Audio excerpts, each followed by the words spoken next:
La Cafetera es un programa de radio que se financia gracias a las aportaciones de los oyentes. Si te gusta el periodismo que defiende y sientes que te acompaña, hazte mecenas y ayúdanos. Infórmate en radiocable.com/mecenas. Buenos días, cafetera. Os saludo desde Girona. Hace un poquito más de un año mis hijas me regalaron ser mecenas y me hizo muchísima ilusión. Cuando ha cumplido, pues mira, he decidido continuar dando apoyo a este proyecto, porque cada día cuando os escucho me sale una sonrisilla y me digo, así es, esto es lo que quiero. Un mundo más sosegado, más justo, más solidario, resistente y muy, muy, muy, muy amoroso. Un beso muy fuerte a todas.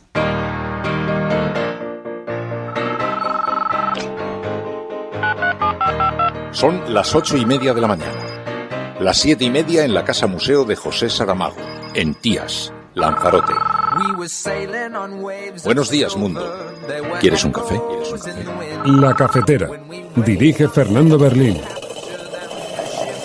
En el programa La Cafetera de Radio Cable. Una entrevista en Radio Cable. Durante 20 minutos en Radio Cable y dice todo lo que van a escuchar. Mañana en La Cafetera de Radio Cable. Radio Cable, que ha conseguido una auténtica primicia, ha entrevistado esta mañana y ha conseguido situar esa entrevista y lo que le ha dicho en los titulares. Con María Navarro y Pilar de la Peña.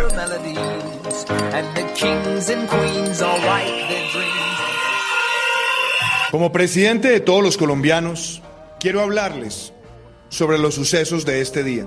Hoy, a pesar de los actos de violencia atribuibles a vándalos que no representan el espíritu de los marchantes colombianos, demostramos que este país puede ejercer las libertades individuales sin vulnerar las libertades de los demás. Los hechos sucedidos con posterioridad a la marcha son vandalismo puro.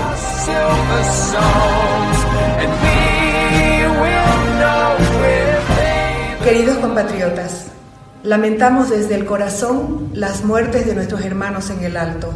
Nos duele porque somos un gobierno de paz y por eso les pido que nos unamos para reconciliarnos, para que construyamos juntos la Bolivia por lo que todos estamos luchando, para que nunca más un boliviano esté por encima del otro. Pongo a disposición el gabinete en pleno para comenzar a dialogar inmediatamente y pido a acompañar este encuentro a los organismos internacionales y también a la Iglesia. Que Dios bendiga a Bolivia.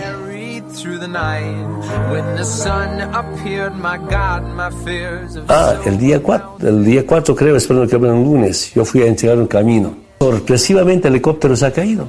Ah, cierto. Yo todavía estaba pensando que era algún problema, pero ahora estoy convencido, es un atentado.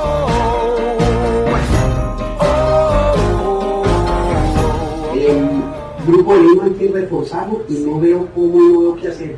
Yo siento a Maduro hoy más tranquilo, pero claro, él no tiene las fuerzas militares en contra de él. What a mealy-mouthed bunch of bullshit. I couldn't believe the statement that prosecutor put out.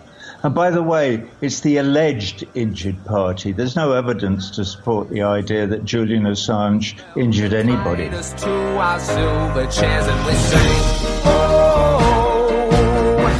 Mientras yo me manifestaba frente a un desahucio de una persona que fue echada de su casa, expulsada de esa casa ese día, una persona con incapacidad absoluta, usted estaba aquí sentada con Ignacio González, el mismo que están procesando por haber robado, entre otras cosas, 10 millones de euros. Usted ya había sido colocada por Esperanza Aguirre en Madrid Network, usted ya había sido la que había negociado y hablado constantemente con el conseguidor de la Púnica, Alejandro de Pedro, y usted ya había cometido un delito de alzamiento de bienes con Avalmadrid.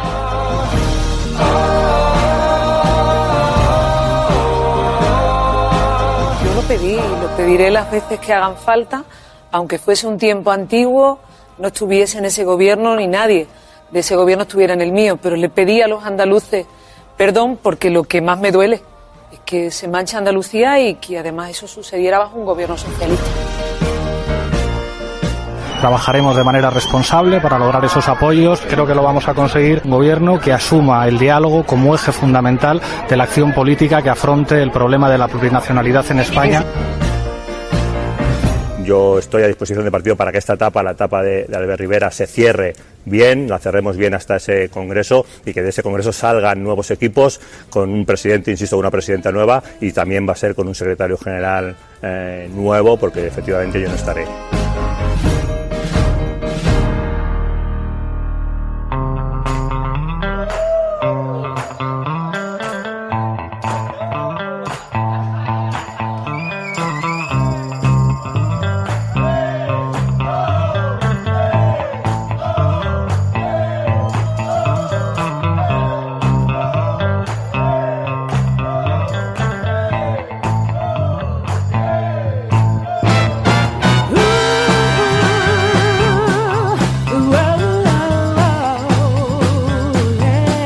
Muy buenos días, bienvenidos, bienvenidas una mañana más al 22 de noviembre de 2019. Un día más en el que se va a penalizar el diálogo y la convivencia por parte de algunos sectores. Hoy es uno de esos días en los que toca ver declaraciones y titulares alarmándose porque un político haya ofrecido diálogo y mesa de negociación. A pesar de que desde pequeños nos enseñan a resolver los problemas hablando y no imponiéndolo, vemos cómo hay algunos que tienen mucho por reaprender, sobre todo aquellos que prefieren mantener la confrontación y la crispación al diálogo y la negociación. Aquellos que pretenden ganar el relato imponiéndolo.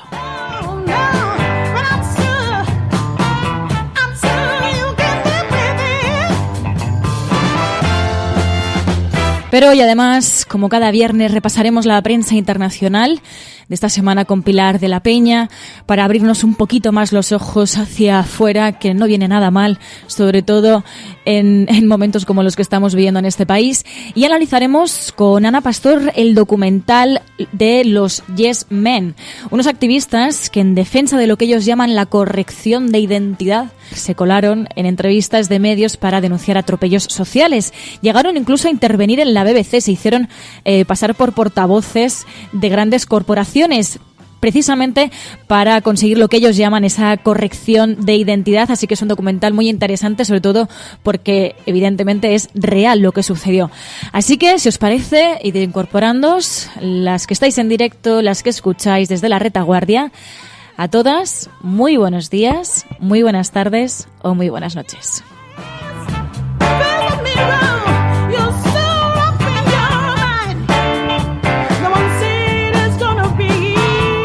Pero cómo no, hay que reconocer ese gran esfuerzo de madrugar y de estar aquí al pie del cañón. Por aquí veo a Virginia Ruiz, muy buenos días. Aprendiz Nato, Gerardo Gómez, Oci Martender, Ángel, Alberto, Tomás, Edi. Por aquí también está Chesco Trillo, que hacía bastante que no te veíamos por aquí. José, Ferran, Marta desde Ibiza también nos está enviando mensajes. Como sabéis, tenemos un hashtag, como cada mañana podemos comentar el hashtag. Además también, para aquellas personas que estáis desde la retaguardia, también podéis seguir comentándolo porque es trending topic durante muchas horas cada día. El hashtag de hoy es almohadilla la cafetera cerca. Almohadilla la cafetera cerca es un juego de palabras porque el ERC de cerca es en mayúscula. Y nos preguntamos si se acerca un gobierno progresista en España. Si está cerca un gobierno progresista en España, podéis opinar con ese hashtag en Twitter. Y, como no, vamos a dar las gracias, como cada mañana, a aquellas personas que además hacéis un esfuerzo añadido, un esfuerzo económico para seguir sosteniendo La Cafetera, que, como sabéis, es un programa que solo se sostiene por la financiación de sus oyentes. Su independencia la financiáis todos y cada una de vosotros, como Ana Morcuende, que nos enviaba ese mensaje tan cariñoso y nos hablaba de cómo había renovado esa suscripción. Buenos días, cafetera. Os saludo desde Girona. Hace un poquito más de un año mis hijas me regalaron ser mecenas y me hizo muchísima ilusión. Cuando ha cumplido, pues mira, he decidido continuar dando apoyo a este proyecto, porque cada día cuando os escucho me sale una sonrisilla y me digo, así es, esto es lo que quiero. Un mundo más sosegado, más justo, más solidario, resistente y muy, muy, muy, muy amoroso. Un beso muy fuerte a todas.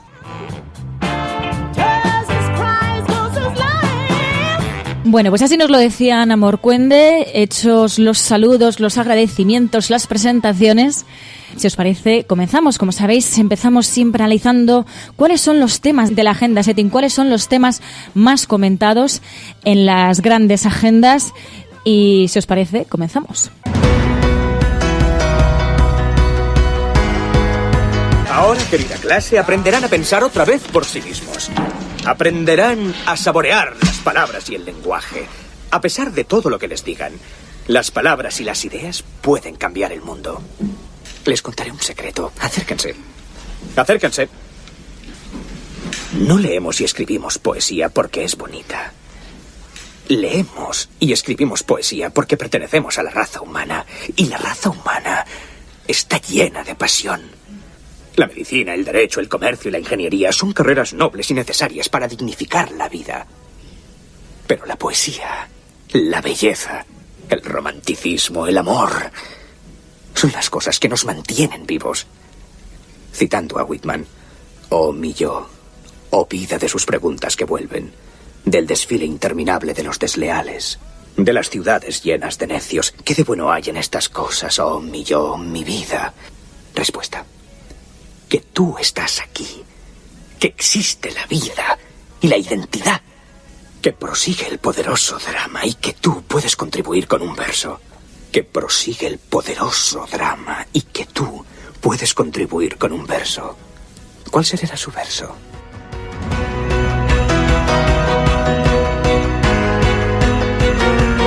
So we wait for now till the day has arrived when we meet.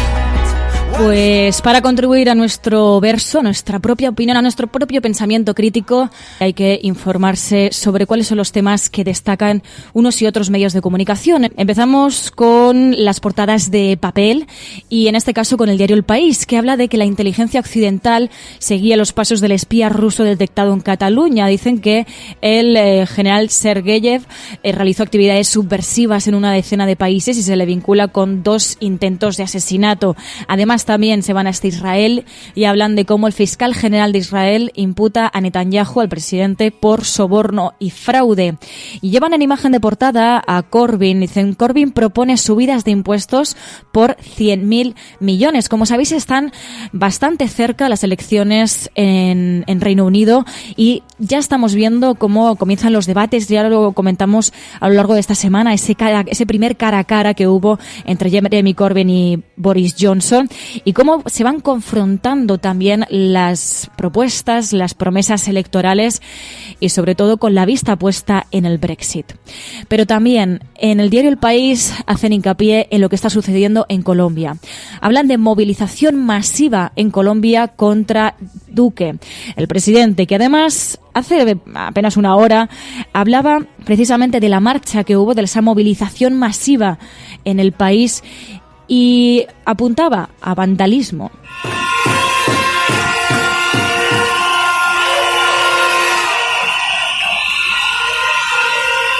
Como presidente de todos los colombianos, quiero hablarles sobre los sucesos de este día. Hoy, a pesar de los actos de violencia atribuibles a vándalos que no representan el espíritu de los marchantes colombianos, demostramos que este país puede ejercer las libertades individuales sin vulnerar las libertades de los demás. Los hechos sucedidos con posterioridad a la marcha son vandalismo puro y no obedecen a una expresión de la voluntad popular ni serán legitimados por el derecho a la protesta. No permitiremos saqueos ni atentados contra la propiedad privada y vamos a aplicarles todo el peso de la ley. Así lo decía Iván Duque, y es que efectivamente Colombia se enfrentó a un paro nacional. La BBC lo titulaba así, hablaba de con las fronteras del país cerradas y las fuerzas militares en máxima alerta, Colombia vivió este jueves una masiva jornada de protestas. Las centrales obreras y movimientos sindicales que llamaron a la protesta lo calificaron como paro nacional y se registraron protestas en Bogotá y otras grandes ciudades como Medellín, Cali y Barranquilla. Y esta era la respuesta que ha tenido Iván Duque a esa movilización masiva. Pero también Colombia y en especial Venezuela han sido objeto de una polémica, de una grabación polémica entre la canciller Claudia Blum y el embajador de Colombia en Estados Unidos. Entre las frases que destacaban varios medios de comunicación sobre esta grabación que ha sido pública, hablaban de que Trump no se va a meter en Venezuela. Decían, está un poco parado, pero creo que eso se va a mover. Aquí había varias cabezas que manejaban lo de Venezuela de manera distinta. El Departamento de Estado tenía cosas, pero quien finalmente lo manejaba era la NSC. Había mensajes contradictorios. Y además también decían, si Maduro no se va, Colombia no tiene futuro. De hecho, ella dijo, la solución no es un golpe militar, porque los militares no lo van a sacar. Aquí no hay memoria, aquí ya no tienen minutos, se aburren y se van a otro tema. Entonces me toca a mí inventarme cosas para que ellos tengan una vez Venezuela. Esa es la tarea en la que estoy con Venezuela. Grupo de Lima hay que reforzarlo y no veo qué hacer. Yo siento a Maduro hoy más tranquilo. Pero claro, él no tiene las fuerzas militares en contra de él. Claro, él decía, veo a Maduro mucho más tranquilo, pero claro, ella decía, claro, pero es que las Fuerzas Armadas no están en su contra, ¿no? Y entonces, bueno, pues esta conversación os podéis imaginar que ha tenido bastante trascendencia, ¿no? Porque estaría, bueno, revelando que efectivamente lo de Venezuela no fue casualidad y que hubo una intervención externa. Además también hablábamos de Bolivia, porque seguimos teniendo la mirada puesta en lo que está sucediendo. La propia Yanine Áñez hacía un comunicado y tras las muertes en las protestas anunciaba un gabinete para dialogar, para hacer una mesa de diálogo con la intervención, además pedía la intervención de organismos internacionales y de la Iglesia.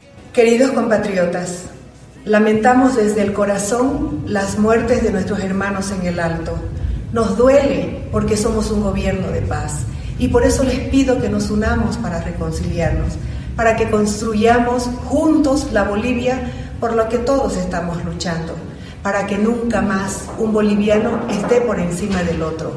Pongo a disposición el gabinete en pleno para comenzar a dialogar inmediatamente y pido acompañar este encuentro a los organismos internacionales y también a la Iglesia. Que Dios bendiga a Bolivia. Este era el comunicado que daba Yanine Áñez, la autoproclamada presidenta de Bolivia. También teníamos a Evo Morales en una entrevista para RT que decía que la caída de su helicóptero fue un atentado. El día 4 creo, espero que sea un lunes, yo fui a entregar un camino. Sorpresivamente el helicóptero se ha caído. ¿Cierto? Yo todavía estaba pensando que era algún problema, pero ahora estoy convencido, es un atentado eso. Yo he viajado tanto en helicóptero cada día, ventarrones, lluvias, a veces la nubosidad, pero aquí una pequeña llovizna, me ha sorprendido. Después ya me doy cuenta que el general, comandante de la Fuerza Aérea Terceros, es el que ha hecho este atentado. También en esa misma entrevista hablaban del origen de todo lo sucedido en los últimos días en Bolivia. Hablaba del litio como el origen del conflicto en Bolivia. ¿Tú crees que el litio tiene una importancia grande en este problema? Yo estoy segurísimo. Hay muchas hipótesis al respecto, ¿no? Porque un grupo de dirigentes cívicos en Potosí rechazaron nuestro plan de litio. El próximo año estaba previsto terminar la gran industria de carbonato de litio, tema alimentos, tema medicamentos, es un lindo plan. Y ahí viene esta arremetida. En Bolivia podemos definir el precio del litio para el mundo. Y uno tiene 10.000 kilómetros cuadrados. ¿Tú crees entonces que fue un factor importante para lo que ocurrió? Así es. Ahora me doy cuenta que algunos países industrializados no quieren competencia.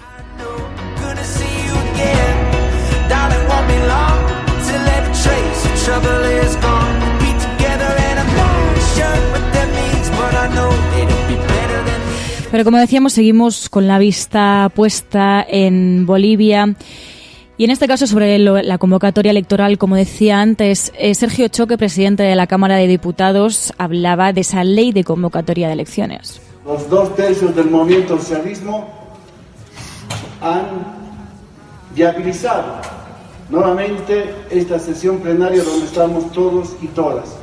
Y en ese sentido es nuestro compromiso de trabajar todas las leyes que se vienen adelante de manera consensuada. Y la primera ley sin duda que vamos a tratar es la ley de convocatoria a elecciones.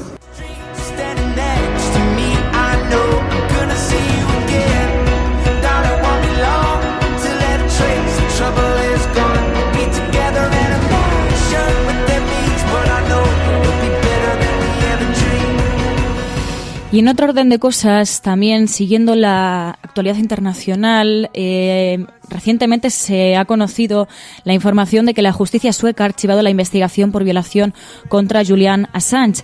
De hecho, entrevistaban a Roger Waters y hablaba sobre este archivo de la causa que acusaba a Assange de esa violación y que efectivamente la justicia sueca ha archivado. What a mealy-mouthed bunch of bullshit. I couldn't believe the statement that prosecutor put out. And by the way, it's the alleged injured party. There's no evidence to support the idea that Julian Assange injured anybody. Que efectivamente la Fiscalía sueca anunció este martes el archivo de la investigación sobre una denuncia de violación contra Julian Assange, el fundador de Wikileaks, que tuvo lugar en 2010, y la decisión facilita, en principio, la extradición de Assange a Estados Unidos. Así que seguiremos pendientes de cómo va evolucionando este caso que parece ya interminable.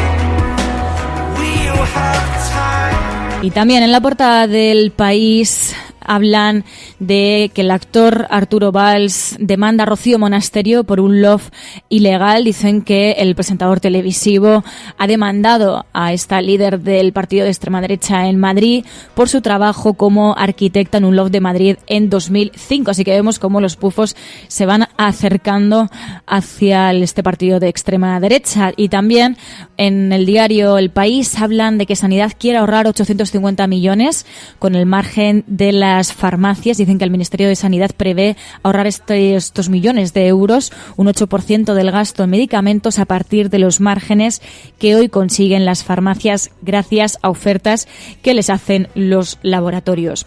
Y en el ABC, Cataluña, hablan de que Puigdemont, dicen, jubila a Torra para imponer de heredera a Borràs. Dicen que el expresidente fugado obliga a su antiguo delfín a renunciar a volver a presidir la Generalitat, designa a la diputada de Junts pel Cat como candidata para seguir controlando el govern desde Waterloo y mantiene un canal de comunicación con la Moncloa. Esta es la visión del diario ABC y el tema más importante para el diario ABC. Sin embargo, como decíamos, en varios medios, como en este caso el diario El Mundo, que lo lleva en portada, y de hecho la imagen de portada es la de Pablo Iglesias, dicen que Iglesias garantiza a Esquerra Republicana que Sánchez será plurinacional. El líder de Podemos defiende la mesa de negociación que exigen los independentistas a cambio de facilitar el gobierno, titula el diario El Mundo, que además también dice el PSOE confía en el acuerdo pero cree que se retrasará. Como sabéis, ya comienzan las presiones y ya comienzan también las declaraciones por parte de los principales agentes de este acuerdo. Preguntaban a Pablo Iglesias sobre esta formación de gobierno y él se mostraba bastante optimista. Trabajaremos de manera responsable para lograr esos apoyos. Creo que lo vamos a conseguir. Un gobierno que asuma el diálogo como eje fundamental de la acción política que afronte el problema de la plurinacionalidad en España. Sin embargo, y al mismo tiempo que desde el Partido Socialista, desde Podemos, al menos en esta semana se han mostrado bastante optimistas con esa formación de gobierno, evidentemente, a medida que avanzan las negociaciones, también avanzan las presiones. Y Alfonso Guerra decía esto precisamente sobre Podemos. Los tildaba de no ser demócratas. ¿Por qué se entienden tan fácilmente el PP y Ciudadanos con Vox y el PSOE con Podemos? ¿No sería más lógico que los constitucionalistas al menos hablaran entre ellos para ver qué pueden hacer? Si ellos son constitucionalistas y luego están los extremos de un lado y de otro, pues lo hacen al revés, lo cual es incomprensible. Está el de Podemos, que también sabe lo que quiere, pero es hipócrita y no dice lo que quiere. Pero ese sí sabe lo que quiere, sí tiene el camino que es sustituir el sistema democrático, lo ha dicho repetidamente, a terminar con lo que llama el régimen del 78. Yo no le doy legitimidad a esta gente porque no la tienen, porque no son demócratas, literalmente no son demócratas. Para Alfonso Guerra, Podemos no es demócrata y no son legítimos tampoco. Sin embargo, a lo que hay que atender también, y lo que sí que habría que atender y calificar o no como demócratas, es a la extrema derecha. Sobre eso mismo, Pablo Iglesias habló ayer y hablaba de la vinculación que hay del origen del auge de la extrema derecha, en este caso sobre lo que además comentaba Antonio Maestre esta semana, ¿no? Cuando estaba aquí en la cafetera, hablaba de que el origen también del auge de la extrema derecha es que el estado del bienestar se ha ido destruyendo en esta Europa y sobre todo ha sido raíz de políticas de austeridad.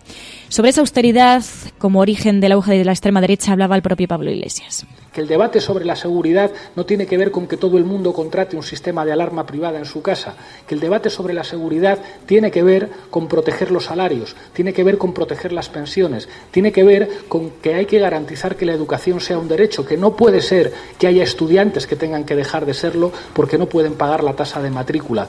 Eso es lo que genera inseguridad y con todos los límites que tendrá el próximo gobierno, y nosotros somos conscientes de que nuestra fuerza es modesta, pero creo que podemos contribuir a garantizar que se genera una red de seguridad para el país cuando llega la recesión económica, de reconocer que las políticas de gobernanza neoliberal han sido la madre del crecimiento de la extrema derecha en Europa, que detrás de cada Salvini y de cada Le Pen hay una Angela Merkel, y que eso implica asumir que el derecho puede ser un instrumento de protección de las mayorías.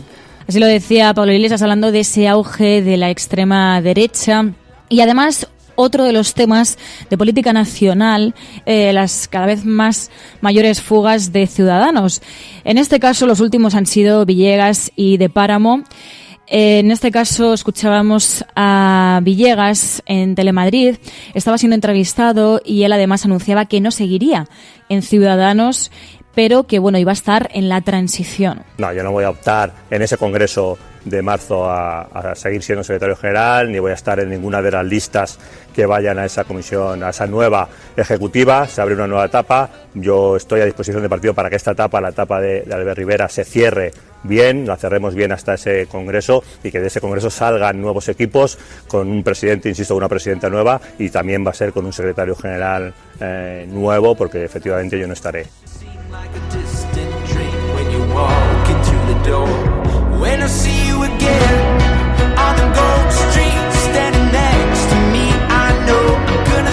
Pues como estáis comentando con el hashtag #, la cafetera cerca, y también a través del chat de Spreaker, efectivamente cada vez son más las fugas que está viviendo Ciudadanos. Todo eso a raíz de la renuncia de Albert Rivera, y vemos cómo este partido se enfrenta a una gran ruptura. No solamente se enfrentó a la debacle en las urnas, sino también ahora se enfrenta a esta debacle estructural, y ahora mismo tienen ese gran reto no solamente de elegir quién va a liderar esta formación, sino también cuál va a ser la estructura y cuáles van a ser los próximos objetivos de este partido, cuál va a ser el discurso político, la agenda política que va a marcar Ciudadanos. Sobre eso mismo, el diario El Mundo decía vía libre para Arrimadas tras la marcha del equipo de Albert Rivera, y también hacía hincapié sobre el caso de los ERE. Decía: Susana Díaz se enroca y equipara su responsabilidad a la de Sánchez. Susana Díaz, que era entrevistada en Al Rojo Vivo este mismo jueves, y que decía que volvía a pedir perdón por este caso. Yo lo pedí y lo pediré las veces que hagan falta, aunque fuese un tiempo antiguo, no estuviese en ese gobierno ni nadie de ese gobierno estuviera en el mío, pero le pedí a los andaluces perdón porque lo que más me duele es que se mancha Andalucía y que además eso sucediera bajo un gobierno socialista.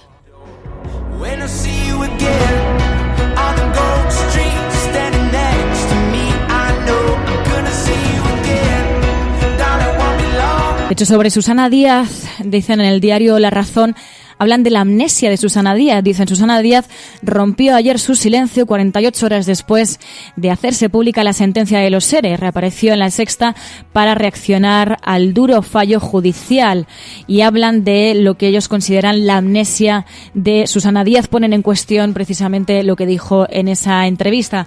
También el diario La Razón achacan a Iglesias que ofrezca a Esquerra Republicana una España plurinacional si gobierna Sánchez y dicen: garantiza a los independentistas que la coalición abrirá el diálogo con Cataluña y avala una mesa de partidos.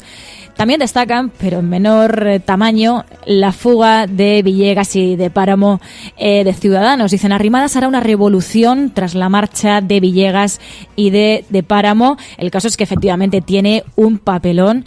En este caso, Inés Arrimadas, si finalmente es elegida como la líder de Ciudadanos, tiene un gran reto por delante para reestructurar el partido y para llevarlo hacia adelante.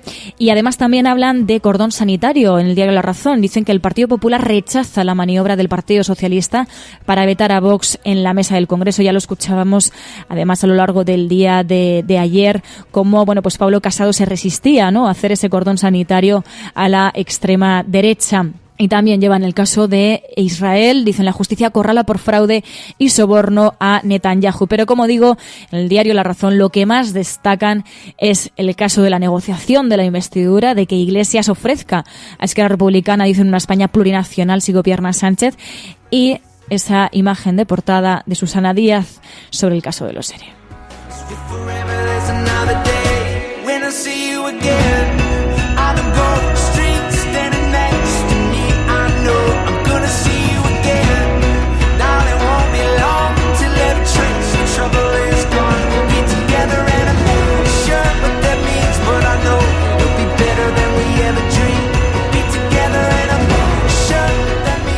La alternativa al neoliberalismo se llama conciencia. Podéis decir, pero conciencia no es un sistema económico. No, no es un sistema económico. Conciencia no es la organización del mercado. Yo digo, tampoco lo es. No, conciencia no es eso. Y no es un régimen político nuevo, no. No. No es eso. No lo es. Pero es algo más que todo eso. Es la conciencia que hay que tener contra todo y contra todos los que precisamente entiendan que lo que no hay que tener es conciencia. Eso es lo que tenemos que formarnos todos los días.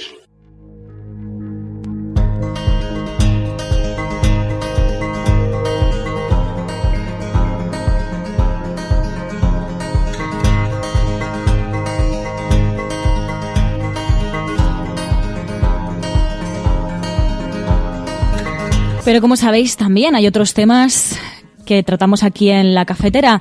En este caso también, ¿cuáles son los temas que destacan en los medios digitales y que muchas veces, pues se quedan fuera de las portadas de papel? En este caso, el diario.es habla de una investigación, habla de que el Billy el Niño facturó 700.000 euros con su empresa de seguridad mientras recibía datos bajo cuerda de un mando policial. Billy el Niño, dicen, ofreció trabajos de seguridad durante 20 años con servicio de prevención de atentados y secuestros. El caso es que hablan de esta investigación y de cómo Billy el Niño facturó, dicen, 700.000 euros con su empresa de seguridad mientras recibía datos bajo cuerda de un mando policial. También titulan: PSOE y Unidas Podemos responden a la consulta de Esquerra Republicana con un mensaje coordinado en favor del diálogo. Ese diálogo que, como habéis visto, ha sido muy criticado no solamente por la derecha, sino también por algunos sectores mediáticos. Además, hablan de una campaña coordinada con miles de nuevas cuentas de Twitter y bulos contra Morales que lavan la imagen internacional del golpe en Bolivia. Así lo titula el diario.es. Habla de esta campaña coordinada. Dicen que uno de los comentarios más difundidos acusa a Evo Morales de narcotraficante y usa como fuente un documental del español David Berian, que dice el propio periodista que es falso. El documental no dice eso. Y efectivamente habría una campaña coordinada, dice en el diario.es, con miles de nuevas cuentas de Twitter y bulos contra Morales para lavar la imagen internacional de ese golpe. Pero si nos vamos hasta el diario público.es, lo que destacan es que, dicen, el Partido Socialista no rechaza la mesa de negociación sobre Cataluña y Podemos la apoya. apoya. Además, también, dice Manuel Bofill, responsable de la Alianza de Ciudadanos con Libertas, dirigirá el partido hasta marzo. Y también hablan de cómo el pique entre los alcaldes de Madrid y Vigo, que cuesta a los madrileños 3 millones en luces de Navidad. Hablan además también de que Ryanair suma pugnas mientras ultima 432 despidos y el cierre de 4 bases en España. Y en Infolibre hablan del doble discurso de Pablo Casado con Vox, con este partido de extrema derecha, de evitar cordones sanitarios a cargar contra el populismo de derechas. De hecho, ya lo escuchábamos en esa campaña electoral, escuchando a Pablo Casado, cuando sí que se mostró en algunas ocasiones muy duro con la extrema derecha, pero luego a la hora de pactar, pues claro, ya no lo podía ser tanto. Además, también inciden en esa fuga de líderes en Ciudadanos. Dicen que el abandono del núcleo duro de Albert Rivera deja arrimadas el control de Ciudadanos en pleno dilema sobre la investidura, porque no solamente está puesto el foco en Esquerra Republicana para facilitar esa investidura, sino también en la posibilidad de que Ciudadanos pudiese facilitar la investidura de Pedro Sánchez.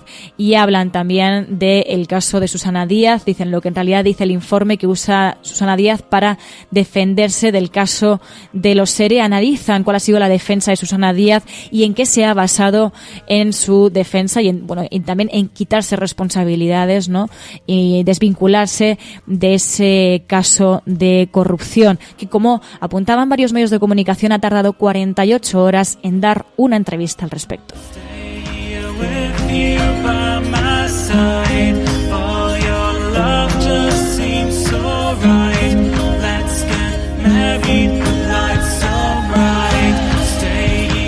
Pero como sabéis, también podéis ir comentando con el hashtag #LaCafeteraCerca, #LaCafeteraCerca.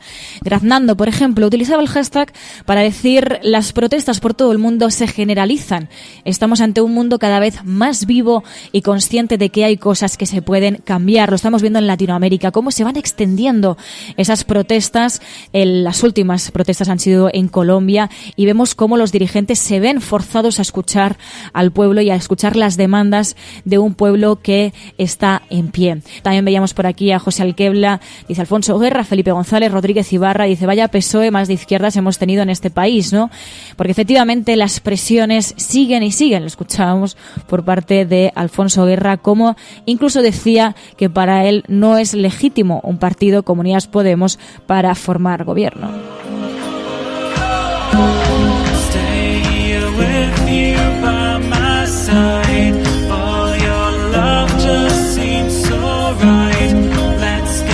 Tengo muchos amigos, muchos compañeros, mucha gente que me aprecia, pero si mi corazón no anda, preciso un cardiólogo. Eso me lo da la sociedad. Y si mi auto se para en una esquina, preciso un mecánico, y eso me lo da la sociedad. Y preciso zapatos, y si no estuviera eso, andaríamos como un cuero. Seríamos una criatura insignificante, porque fue la sociedad que nos creó el instinto, ese de pertenecer a una grey, aprender a cooperar entre nosotros y enfrentar las dificultades. Y esto es la construcción de la civilización. La civilización no es otra cosa que la solidaridad intergeneracional, que nos cae como un regalo cuando nacemos, pero nos cae con sus dolores, con sus amputaciones, con sus mezquindades también. Y la lucha es eterna y permanente. Nunca vamos a llegar a un mundo perfecto. Vamos subiendo escalones. La esperanza no es llegar, la esperanza es caminar. No hay triunfo seguro. El único triunfo es volverse a levantar cada vez que uno cae y volver a empezar. ¿Por qué? Porque al fin y al cabo, el primer valor es la vida. Y el único milagro que hay arriba de la tierra es haber nacido.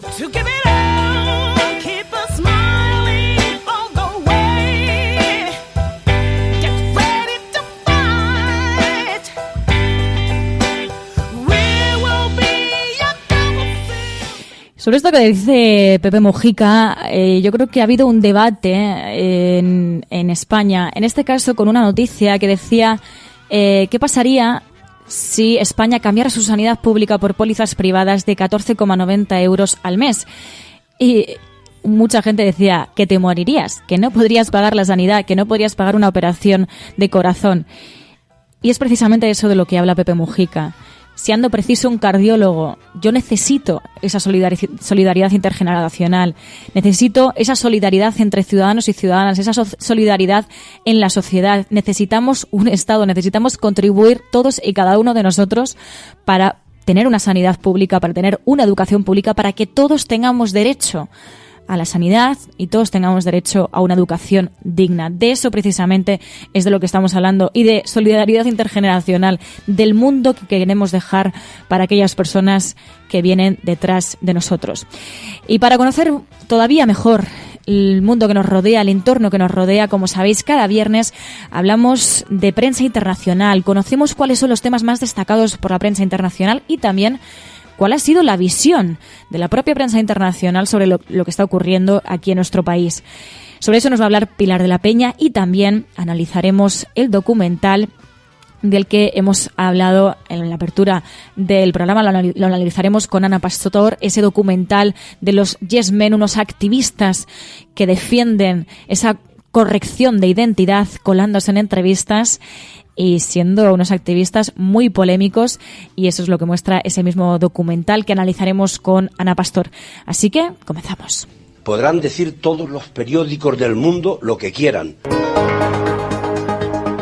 Secessionist parties in Catalonia have wasted no time following the reconvening. Vamos a esta hora con información de último minuto. A esta hora en España, el ex vicepresidente del gobierno. En España finaliza el recuento de votos en los comicios municipales y autonómicos con una participación del... En las últimas semanas hemos podido comprobar cómo los medios de comunicación internacionales... Imagínense cualquier lector de la prensa extranjera que descubre que al que se propone para el Banco Mundial... A Spanish nurse who helped treat 2 Ebola victims in Madrid has tested positive for the disease herself. Spain announced that a nurse is the latest to be diagnosed.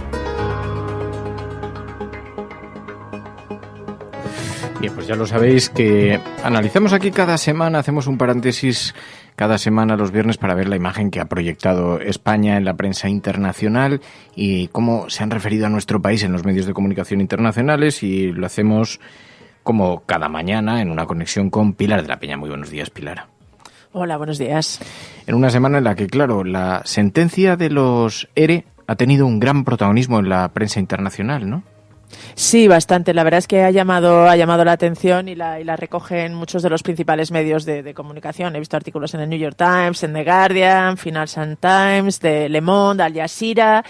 Y en general lo que todos destacan, pues la condena por corrupción en algunos casos mencionan el titular la vieja guardia socialista, y en otros simplemente que son ex dirigentes socialistas, pero presidentes de comunidad autónoma. Es verdad que Andalucía no aparece en los titulares, es decir, se deja de una manera más ambigua, ¿no? Como dirigentes socialistas, pero claramente destacan que han sido condenados, y en algunos casos a cárcel por un caso de corrupción que envuelve 680 millones de euros. Es decir, se trata de un gran caso de corrupción, que es el otro gran tema que destacan los medios, incluso los corresponsales en sus cuentas de Twitter comentando la sentencia, ¿no? Que este es el gran caso de corrupción que afecta al PSOE. Es verdad que los corresponsales en los comentarios que han ido haciendo en Twitter, por ejemplo, sí señalan ciertas diferencias, aunque explican que es similar o, digamos, comparable al impacto que tuvo el caso Gürtel para el Partido Popular. Este sería el gran caso de corrupción que ha afectado al PSOE. Sí destacan ciertas diferencias con respecto al caso Gürtel, pero en general y luego en las crónicas de los medios internacionales se señala que es un caso que provoca un serio daño a la reputación del PSOE, y sobre todo el tema que digamos más les interesa o más señales es que puede tener un impacto en la capacidad de Pedro Sánchez para llegar a formar gobierno en las negociaciones en las que está envuelto. ¿Sobre Pedro Sánchez colocan el foco de alguna manera más allá de las negociaciones? No, en realidad casi todos se esfuerzan en destacar que Pedro Sánchez no tenía ninguna responsabilidad en este caso, ni cuando sucedió ni en la región en la que sucedió, ¿no? Sí que es verdad que destacan eso, que es un caso que se circunscribe a Andalucía, en el que bueno, sí les llama la atención, y sí varios medios ponen el foco en que se trata de fondos en teoría para desempleados que se utilizaron pues eso para pagar pues para una trama clientelar, que para pagar despidos. Esto sí les llama la atención, pero sí que destacan que bueno, Pedro Sánchez era bastante ajeno y de hecho no tenía ni grandes responsabilidades en el partido cuando todo se cedió. Por ejemplo, el New York Times sí habla de la vieja guardia socialista, ¿no? Que es un caso que afecta a la vieja guardia socialista, pero indirectamente claramente se apunta que tiene un impacto considerable para el partido, para el propio partido. También los pactos, el gobierno y los posibles acuerdos a los que pueden alcanzar con fuerzas políticas que están abriendo los procesos de consulta a sus bases. Esquerra Republicana abre ese proceso de consulta también, pero la prensa internacional hay algún medio que interpreta que prepara a sus bases para este apoyo, ¿no? Sí, en concreto la agencia Bloomberg, la agencia estadounidense, publicaba un artículo con este titular, ¿no? Los independentistas catalanes, para presentar a Esquerra, que quizá no es un partido tan conocido en el exterior, decía, están preparando a sus bases y a sus seguidores para que acepten el acuerdo con Sánchez. El texto citaba a dos altos cargos de Esquerra, que sin embargo no habían preferido mantenerse en el anonimato, pero que explicaba que habían empezado a mantener pues encuentros y reuniones con las bases para intentar minimizar, digamos, una posible reacción negativa ante el caso de que decidieran apoyar a Sánchez. El artículo también enfatizaba que los dirigentes de Esquerra no han decidido aún dar ese apoyo, pero sí explicaba que se estaban moviendo ya para intentar hacer una especie de control de daños. En cualquier caso, Bloomberg y otros medios lo que enfatizan y lo que resaltan es que la política española sigue un poco pendiente y sigue un poco a expensas de lo que suceda en Cataluña, ¿no? Y en este sentido advertía que la política en Cataluña está en un momento especialmente impredecible y en el momento en el que hay muchos aspectos que pueden condicionar la posición de Esquerra. Por ejemplo, varios medios se hacen eco del juicio a Quim Torra por no retirar los lazos amarillos, que advertían que pues una sentencia en este juicio podría provocar un adelanto electoral que condicionaría también digamos la posición o el papel que podría jugar Esquerra, porque existe esta especie de lucha partidista dentro del propio movimiento independentista por liderar, y en este sentido advertían que bueno, que Esquerra no temía que verse superada por la figura de Quim Torra, que varios medios destacaban que estaba adoptando y que estaba siguiendo una línea más radical dentro del independentismo. Entonces, en este sentido sí les llamaba la atención. Varios medios también destacan, por ejemplo, he encontrado en la radio francesa, en Radio France International y en algún otro medio francés, lo que destacan es que España, a pesar de que había cierta esperanza con el acuerdo, el anuncio del acuerdo para el gobierno de coalición con Podemos, sigue bloqueada y un poco en una especie de caos político. No se ven de momento demasiados avances y ya se empieza a hablar de que en el horizonte podría haber unas quintas elecciones en 5 años. Y que al final es posible que España pues no sea capaz de encontrar un consenso para tener gobierno. Están ahí al menos con la incertidumbre y con la vista puesta en lo que puede suceder. También hemos visto en estos días cómo se hace en algún medio francés un perfil sobre Abascal, sobre la extrema derecha, ¿no? Sí, es un perfil que me llamó bastante la atención. Ha salido en el diario Le Parisien, que es un diario francés. Tratan de explicar quién es el hombre detrás del regreso de la extrema derecha en España. Lo firma Henri de la Guéry, que es un corresponsal con el que hemos hablado alguna vez aquí en la cafetera.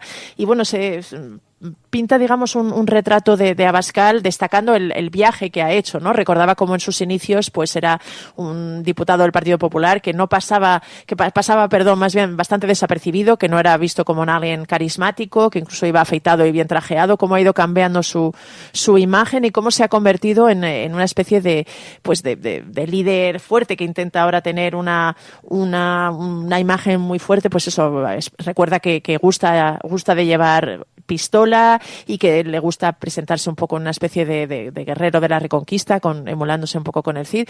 Y luego uno de los aspectos o de las frases que más me llama la atención es destacaba que se trata de un hombre que defiende y que aboga por un nacionalismo que roza el autoritarismo, y que se trata de un gran admirador de figuras como Donald Trump, como Jair Bolsonaro, Matteo Salvini, y que se encuentra también muy cercano a Marine Le Pen, ¿no? Este es uno de los aspectos que también destacaba el perfil, y que en contraposición pues se había enfrentado con Manuel Valls en varias ocasiones y le había hecho incluso dardo de sus críticas, pues unas críticas bastante mordaces. Obviamente en la prensa internacional ha habido otros asuntos que han tenido un gran protagonismo.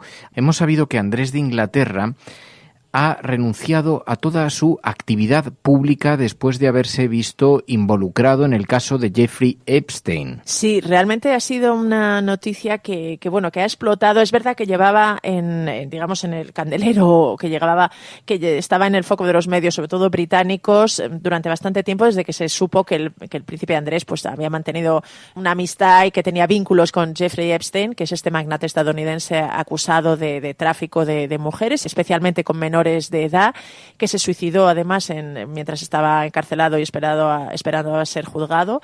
En este caso ya se sabía que el príncipe Andrés había sido amigo de este multimillonario, incluso se le había vinculado, incluso había denuncias contra él de alguna menor que aseguraba que le habían obligado a mantener relaciones con el príncipe Andrés.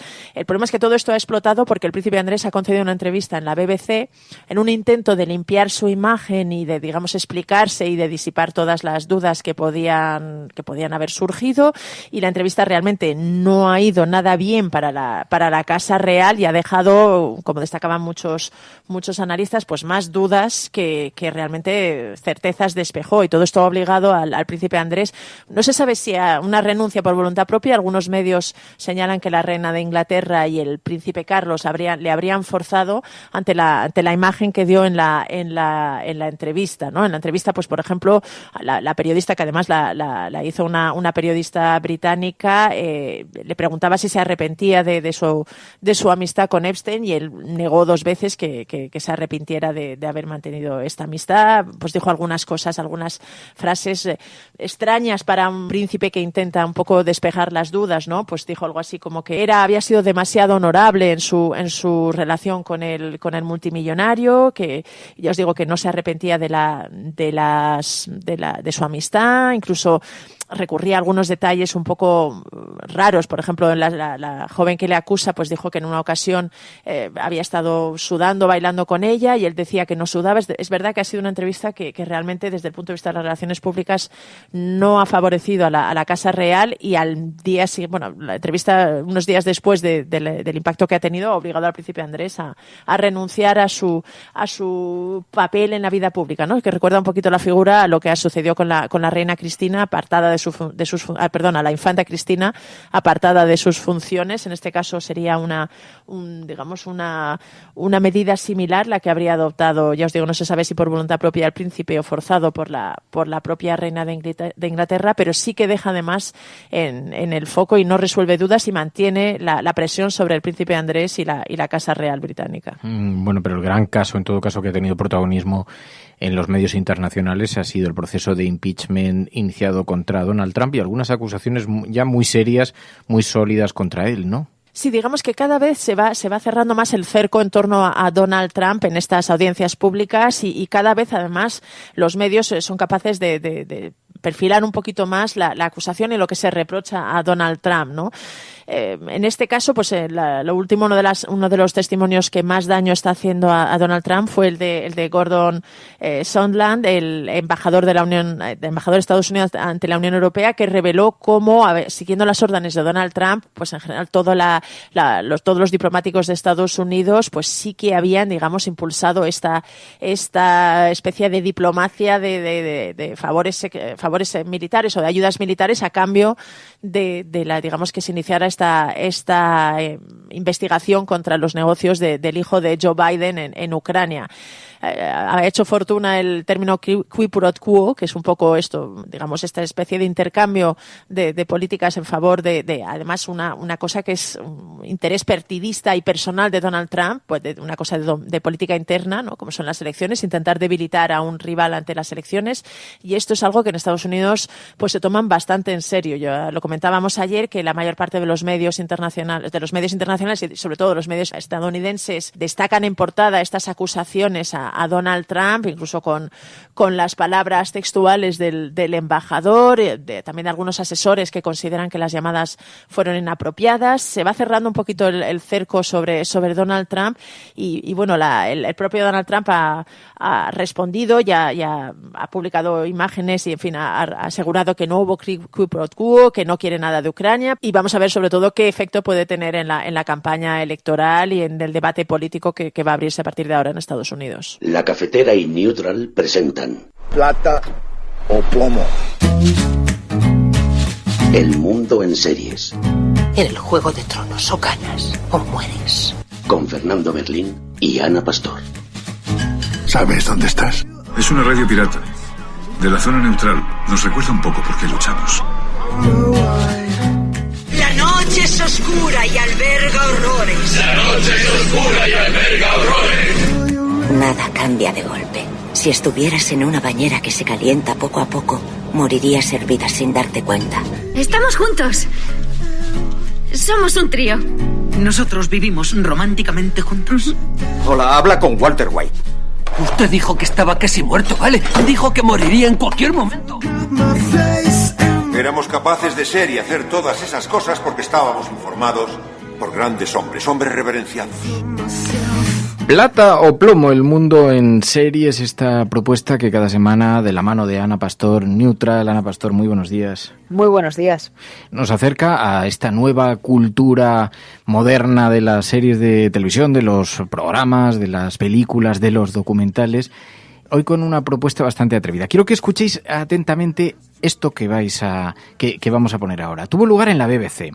Es entrevistado un responsable de la empresa propietaria de la planta de pesticidas en la ciudad de Bhopal. Murieron más de 5.000 personas, 100.000 enfermaron. Poco después fue entrevistado en la BBC el siguiente invitado. Jude Festera, he's a spokesman for Dow Chemicals, which took over Union Carbide. Good morning to you.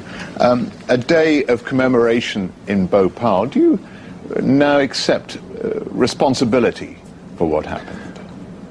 Steve, yes. Today is a great day for all of us at Dow, and I think for millions of people around the world as well. Y en esta entrevista el representante de la empresa, por sorpresa, en la BBC, ante millones de espectadores, más de 300 millones de personas, reconoce el daño causado, anuncia unas indemnizaciones millonarias, el impacto global es inmediato, la empresa cae en bolsa de forma estrepitosa, los accionistas se enfurecen, honra, dignidad, humanitarismo, un gesto de buena voluntad de la empresa. Todo estaría muy bien si no fuera porque el entrevistado es un impostor.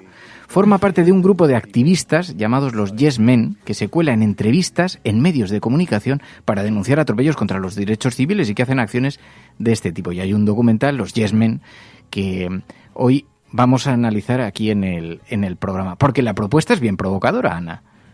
Sí, yo creo que, de hecho yo, fíjate, había oído de ellos, pero no lo recordaban forma de documental, y de hecho no hay uno, hay varios.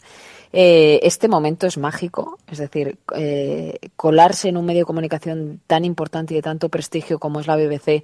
La entrevista, para quien quiera verla, está ese extracto no solo en el documental, sino que se puede consultar en YouTube, esto que acabamos de escuchar, y es brutal, porque el tipo sale ante esa audiencia, como tú decías, millonaria, pidiendo perdón y anunciando una gran indemnización. Y claro, enseguida desde esa empresa llaman a la BBC y dicen, oigan, que nosotros no tenemos ningún portavoz que esté diciendo eso. Y además no es la única vez que consiguen colarla de esa manera, sino que han continuado y lo han seguido haciendo en muchos ámbitos. Luego recordaremos alguno más, pero es más que provocadora, yo creo, y bueno, y te da también un poco la medida de un poco de la disrupción que hay también en el activismo social, ¿no? Bueno, es una forma de activismo, obviamente no a todo el mundo le gustó. Imaginaos a los representantes de la BBC que se les colase un invitado así. Tuvo un impacto brutal. La BBC tuvo que emitir un comunicado desmentido. La empresa tuvo unas consecuencias, una caída en bolsa absolutamente formidable. Esta es la explicación que daban en el documental. En 1984, cuando la planta de pesticidas que tenía Union Carbide en la ciudad de Bhopal explotó, murieron más de 5.000 personas en cuestión de semanas y otras 100.000 enfermaron de por vida. Fue el mayor desastre industrial de la historia. Sin embargo, la empresa llegó a un acuerdo con el gobierno indio y pagó una indemnización de $470 millones, lo que significa que a la mayoría de las víctimas les correspondía menos de $1.000. Por eso, decidimos actuar por ellos. Construimos una página web falsa de Dow Chemical, dowethics.com, y esperamos y esperamos. Les llegaron propuestas para dar conferencias, pensaban que estaban comunicando directamente con los representantes de la empresa y ahí, en cada una de sus participaciones, tanto en conferencias públicas, ante accionistas, ante inversores, mostraban un rostro cada vez más atrevido hasta que recibieron ese mensaje de la BBC. Claro, los filtros en un medio como la BBC son muy importantes, pero no es tan descabellado que consiga un impostor sortearlos y acabar en antena, ¿no? Y además es que la coartada es perfecta, porque una vez que tú consigues colar un gol de ese nivel, bueno, ahí en el de la BBC ya, claro, cuando se descubrió el pastel, pues ya los tenían mucho más ubicados, ¿no? Pero es verdad que conseguían ir, como tú dices, a conferencias. Una vez que ya has estado en una importante, te invitan a otras. Bueno, consiguieron llegar incluso a colarse como uno de los portavoces dentro del edificio de la Casa Blanca, creo recordar que de la Secretaría de Estado de Comercio. Llegaron a dar conferencias y una cosa que tienen que es así, que es muy provocadora, ya no solo colarte y hacerte pasar por alguien, sino el propio discurso. En uno de los documentales retratan cómo en una gran conferencia ante cientos de personas decían que una manera de mejorar el tema del textil en Estados Unidos es volver a la esclavitud. Y entonces la reacción de la gente es otra de las cosas muy a estudiar, ¿no? Hay gente que le parece normal la propuesta y decían cosas bizarras o cosas muy graves como estas. Sí, y se va acercando incluso después algunos inversores decían, me ha parecido refrescante sus propuestas. Y ellos lo ruedan con cámara oculta buscando la reacción. Claro, ¿qué es lo que ocurrió? Montaron esta página web donde decían ser representantes de la empresa propietaria de la planta de Bhopal y... Resultó que nuestra página de Dow era una auténtica caja de sorpresas. Esta vez no se trataba de una simple conferencia. Habíamos dado en el blanco. La BBC, seguramente el canal de televisión más respetado del mundo, estaba preparando un especial sobre Bhopal. Y querían saber si Dow iba a compensar por fin los daños sufridos. La entrevista, afirmaron, la verían 300 millones de personas. Era lo que habíamos estado esperando. Para gran sorpresa de la BBC, Dow les contestó diciendo que sería un placer hablar en público sobre la catástrofe. En cuanto a nosotros, 300 millones de personas era un público 1 millón de veces mayor que cualquier otro público que habíamos tenido hasta entonces. Teníamos miedo, así que le preguntamos a la BBC si era posible que en lugar de acudir a sus estudios de Londres, podíamos reunirnos en territorio neutral, en el país donde surgió la revolución. Y allí que acude la BBC hasta un pequeño local en París, le colocan un croma y conectan con ellos para esa entrevista en directo que ven millones de personas, que provoca una hecatombe en bolsa de la empresa propietaria que les obliga también a tomar alguna decisión después de haber olvidado este accidente, esta tragedia, y de haber indemnizado de forma muy precaria a las víctimas. Pero allí que consiguieron, claro, los filtros, digo, es verdad, tú decías, entras en una conferencia y eso te da acceso a otras, y aquí pasa igual, claro, accedes a la BBC y de ahí la cadena de medios que quieren entrevistarte pues es bestial. Después de la BBC además claro. Es BBC Televisión, pero también BBC Radio a continuación, o sea, la notoriedad fue gigantesca. Y te provoca una duda, ¿no? A mí me provoca una duda. Por un lado es atrevido, provocador, como estabas tú recordando. Claro, el fin justifica los medios porque ellos lo hacen con una única obsesión hasta el día de hoy, porque han seguido haciéndolo también con el cambio climático, con otras cosas, y es denunciar situaciones claramente graves e injustas. Pero claro, sobrepasan tantos límites, que es la manera de colarse, digamos, en el sistema, que te provoca la duda, ¿no? De si realmente, claro, luego las consecuencias que tienen lo que hacen va mucho más allá de un Michael Moore o de otro tipo de activismo social llevado a los medios, ¿no? Está muy bien traída la reflexión. Ahora os voy a contar por qué hemos llegado a estos activistas, cómo hemos llegado a ellos, porque hay una historia que nos va a hacer pensar sobre precisamente los límites, los márgenes en los que se desenvuelven, ¿no? Pues tú has visto después la página web, lo han hecho en otras muchas cosas, siguen haciendo a cuestiones como esta, ¿no? Absolutamente, y además decíamos, ahora hay que ver, porque claro, una cosa es el chiqui y colarse en Eurovisión, como el equipo de Salvados nos la coló a todos, y otra cosa es denunciar, como estábamos diciendo, temas sociales de impacto medioambiental o de impacto de justicia social. Pero si entras en la página web, a día de hoy siguen haciendo cosas. Os podéis imaginar con Trump en el poder, si esto ya viene de hace muchos años, un poco sus obsesiones, ¿no? De hecho, uno de los links que hay pues tienen que ver con eso, ¿no? Con lo que está pasando ahora también, y está muy centrado sobre todo en empresas, y cualquiera que entre en la página puede ir viendo todas sus acciones. En este caso, por ejemplo, cuando denunciaban las indemnizaciones en Bhopal, la BBC tuvo que desmentirlo en antena, la propia compañía en antena, para intentar frenar en bolsa, pero además los medios se volvieron contra ellos también, y recibieron muchas críticas diciendo, no creen que han provocado sufrimiento a las víctimas verdaderas financieras de Bhopal que les han hecho creer que recibirían unas indemnizaciones que después nunca cobraron. Es decir, que también el sistema se revolvió porque vio que en esa fisura pues habían entrado de forma... Pero fijaos, es que la contestación de la empresa tuvo que emitir un comunicado que emitió la BBC después de desmentirlo. This morning, a false statement was carried by BBC World regarding responsibility for the Bhopal tragedy. The individual who made this statement identified himself as a Dow spokesperson named Jude Finestra. Dow confirms that there was no basis whatsoever for this report. Well, earlier today we carried an interview with someone purporting to be from Dow Chemical, a company which subsequently bought the plant from Union Carbide. This interview was inaccurate and part of an elaborate deception. Esa entrevista no era cierta, era un impostor, decían la empresa, se afanaba por decir la BBC, pero los efectos, las consecuencias fueron inmediatas en la bolsa. Y decían a Pastor, claro, algo que es muy interesante, ¿no? Los márgenes, los límites, te hace replantearte. En este caso dices, bueno, el interés, al fin y al cabo consiguieron devolver la preocupación y devolver el foco a una crisis que habían pasado ya muchos años, habían muerto más de 5.000 personas, 100.000 personas enfermaron que no tuvieron derecho a indemnizaciones, y esto consiguió volver a colocarlos en el foco. Pero os voy a contar una pequeña historia. Resulta que a esto hemos llegado porque hace unos días nos invita François Mousseau, el periodista francés, a unos ejercicios que hace que se llaman Diario Vivo, donde salen protagonistas de noticias contando pues informaciones, o bien que han trabajado siendo periodistas, o bien porque son parte de la noticia. Y salió un muchacho que explicó, dijo, ¿conocéis a los Yes Men? Hacen esto, y explicó esto que os acabamos de contar. Dice, pues yo soy de los Yes Men en España.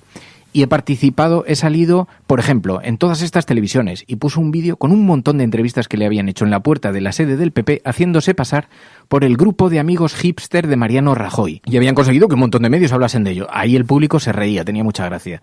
Después también me colé en la manifestación de Colón de Vox, y allí todas las cámaras les enfocaban y les entrevistaron. Y decía el tipo, dice, hasta que un día patinamos y montamos una página web haciendo creer que íbamos a organizar un tour por el recorrido que había hecho la manada. Claro, el silencio del público, porque ya había tocado un territorio, salió en todas las televisiones, lo van a recordar, todos los oyentes lo estarán recordando en este momento, salió en todas partes denunciando esta situación, pero claro, no era verdad.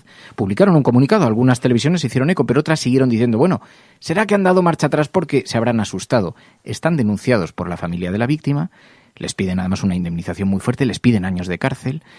Y ellos decían que pretendían denunciar la invasión de los medios de comunicación en esto. Pero claro, ahí el territorio ya era bastante espinoso. Y ya la gente dejó de reírse con toda esta propuesta y entramos en el territorio de la complejidad, ¿no? Sí, es que es un mundo de matices, como tú dices, muy complejo, ¿no? Fíjate que hasta que has llegado al final de la historia, bueno, pero claro, yo recuerdo lo de la manada, recuerdo la polémica que se generó, recuerdo que además como ha pillado en unos meses en los que se estaba cuestionando, incluso uno de los propios jueces cuestionaba a la víctima. Fue muy desconcertante de repente que apareciera esa página web. Claro, lo que nadie se imaginaba hasta que después se descubrió es que era un fake. Y hoy en día, que hay que tener tanto cuidado, y especialmente con esos temas, pues te provoca la duda de lo que decíamos, ¿no? Hasta dónde la provocación o la denuncia o algo puede hacer que mucha gente se confunda, ¿no? Y la familia de la víctima sigue persiguiendo. Claro, no es de lo que estamos hablando hoy, porque estamos hablando de los Yes Men, que es el grupo original, que es anglosajón, que está participando en un montón de medios de comunicación del mundo y haciendo estas acciones de denuncia pública a través de los medios de comunicación, con estas imposturas, y generalmente además con un discurso muy bien afilado, muy bien encajado. Pero bueno, es increíble. Una cosa que me ha gustado mucho del documental, que es que les ves antes. O sea, la preparación de las entrevistas, pues tipo esta que hemos escuchado antes, claro, es meterte en un lío muy gordo. O sea, hay que estar o muy zumbado o muy convencido, no sé muy bien cómo decirlo. Pero les ves a ellos de ¿qué tal? ¿Estás nervioso? O a uno de los eventos estos que van cientos de personas y el tipo tiene que dar ahí un speech diciendo barbaridades. Y claro, para eso también hay que valer, ¿eh? O sea, que es interesante porque ves como la intrahistoria previa a cuando ya el resto del mundo les ve, ¿no? Los Yes Men, bueno, es un documental, está en las redes sociales, se puede ver gratuitamente porque es de libre distribución, se emitió por televisión también y se puede ver en numerosas plataformas, pero es interesante para ver esta perspectiva, ¿no? Y entender que todo tiene una complejidad, pero bueno, da para el análisis. Así que esta es la propuesta para esta semana, Pastor. Oye, tenemos que hacer lo del Joker. Sí, a ver si me da un poco la vida para verla, que todavía... Esta semana has estado en Nueva York, te hemos visto por las redes sociales, vas viajando todo el día. 2 días hemos estado ahí grabando la nueva temporada de Donde estabas entonces, que es la década de los 2000, y como sabéis, el mundo cambió precisamente en 2001 después de los atentados, por todas las decisiones que se tomaron también, ¿no? Y sí, efectivamente, no me da la vida. He visto, pero ya hemos hecho una recomendación, pero he visto en el avión Rocketman, que es la película basada en la vida de Elton John. Últimamente estoy muy musical. El otro día hablábamos de Lady Gaga, he visto esa, que yo también la recomiendo, pero sí, tenemos pendiente el Joker. Pues veremos también, mira, Rocketman, que también es... ¿Te ha gustado? ¿Está bien? ¿Merece la pena? Me ha gustado. Sí. Me ha recordado un poco a Bohemian Rhapsody. De hecho, Rocketman está producida por el propio Elton John. Y bueno, también te habla de una estrella que tuvo una infancia no precisamente fácil por la falta de afecto familiar y por su propia opción sexual que no se entendía al principio y demás. Pero me ha gustado mucho, sí. Pues lo comentaremos. Ana Pastor, gracias. Gracias. Plata o plomo. El mundo en series. En el Juego de Tronos o ganas o mueres. Con Fernando Berlín y Ana Pastor. ¿Sabes dónde estás? Es una radio pirata. De la zona neutral. Nos recuerda un poco por qué luchamos. La noche es oscura y alberga horrores. La noche es oscura y alberga horrores. Nada cambia de golpe. Si estuvieras en una bañera que se calienta poco a poco, morirías hervida sin darte cuenta. ¡Estamos juntos! Before I drift away, speak to my heart. ¿Qué aprendí yo en estos 15 años desde que nació la canción de recorrer el mundo con estos 4 versos escritos en un posavasos de un bar de Madrid? Las décimas, la milonga, las canciones, las personas. Cuanto más uno se acerca a ellas, más compleja es su identidad, más llena de matices, de detalles. Entendí que la identidad es infinitamente densa, como una serie infinita de números reales, que aunque uno se acerque mucho y la amplíe, no se acaba nunca. Las cosas solo son puras si uno las mira desde lejos. Es muy importante conocer nuestras raíces, saber de dónde venimos, conocer nuestra historia, pero al mismo tiempo, tan importante como saber de dónde somos, es entender que todos, en el fondo, somos de ningún lado del todo y de todos lados un poco.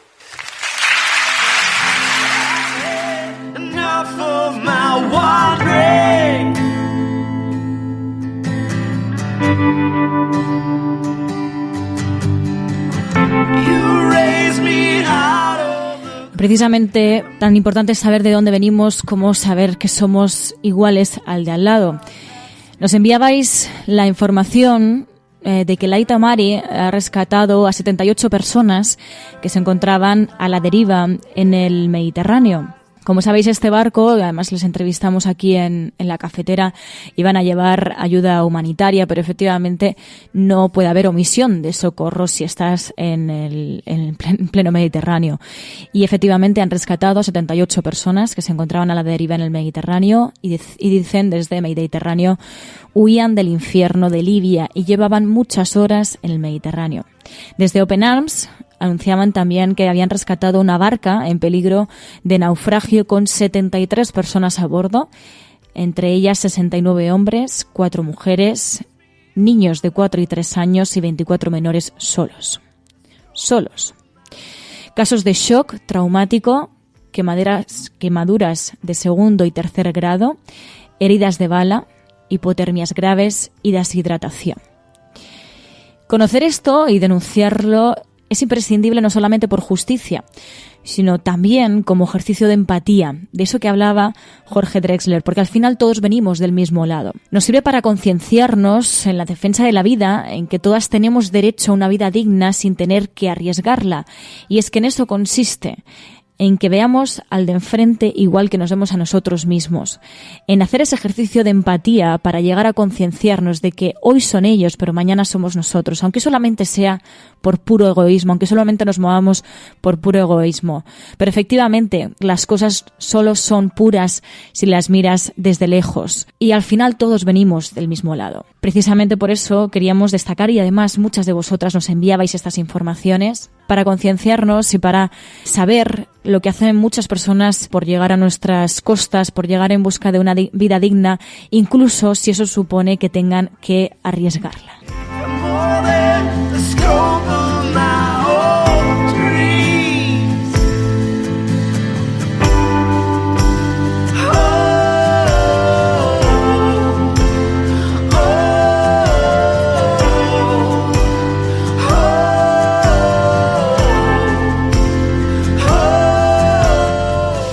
Me decís por aquí que si alargamos la sobremesa, hombre, yo creo, ese broker, que ya es hora de volver a trabajar, ¿no?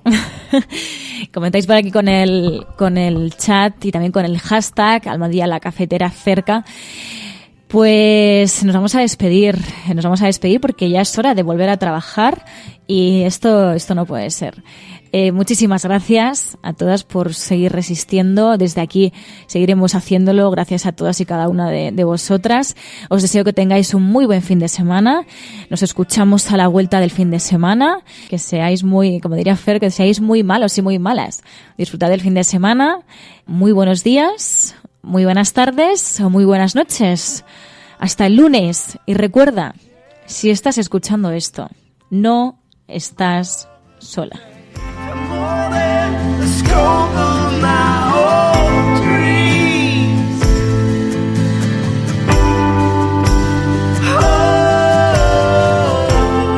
La Cafetera es un programa de radio que se financia gracias a las aportaciones de los oyentes. Si te gusta el periodismo que defiende y sientes que te acompaña, hazte mecenas y ayúdanos.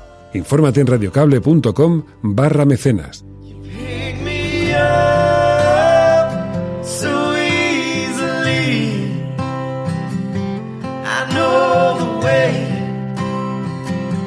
That I can be